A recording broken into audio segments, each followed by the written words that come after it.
Bonjour, nous allons vous présenter la première machine d'imprimerie rotative. Pour cela, nous allons diviser notre présentation en 4 parties. Qui est l'auteur, la situation avant l'invention et ce qu'elle a changé dans la diffusion de l'information. L'inventeur. L'inventeur de la première machine d'imprimerie rotative est Richard March Howe. Richard March Howe est né le 12 septembre 1812 à New York et est mort le 7 juin 1886 à Florence en Italie. Richard March Howe était le fils de Robert Howe, un menuisier qui travaillait pour les frères Peter et Matthew Smith. Robert Howe épousa la sœur des deux frères.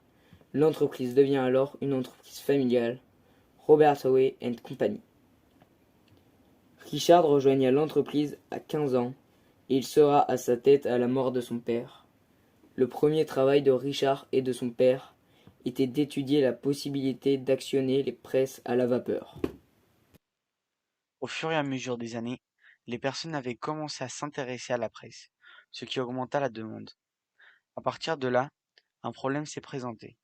L'essor de la presse écrite nécessitait des tirages de plus en plus rapides. La presse avait besoin de développer la vitesse des machines afin de permettre d'imprimer plus d'exemplaires rapidement, ce qui oblige les techniciens de l'imprimerie à élaborer de nouvelles inventions. L'invention. L'imprimerie rotative a connu plusieurs phases. En effet, le premier prototype a été inventé en 1844 par Richard March Howe. À l'époque, c'était un monstre de 30 tonnes qui nécessitait jusqu'à 16 personnes pour son fonctionnement.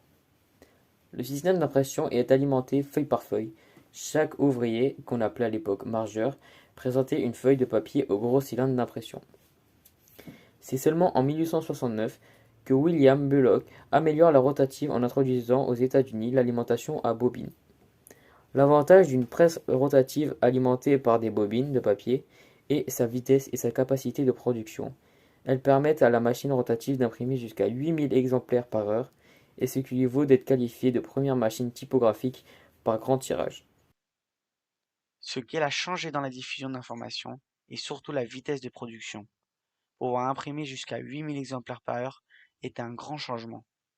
Un des principaux changements à part la vitesse était qu'elle permettait de faire des économies. Acheter un rouleau de papier revient moins cher que d'acheter les feuilles. Pourquoi? Car le fabricant de papier n'a pas coupé les papiers en feuilles. Et aussi, il y avait moins de gaspillage, car l'impression sur rotatif permet d'éliminer tous les blancs d'impression.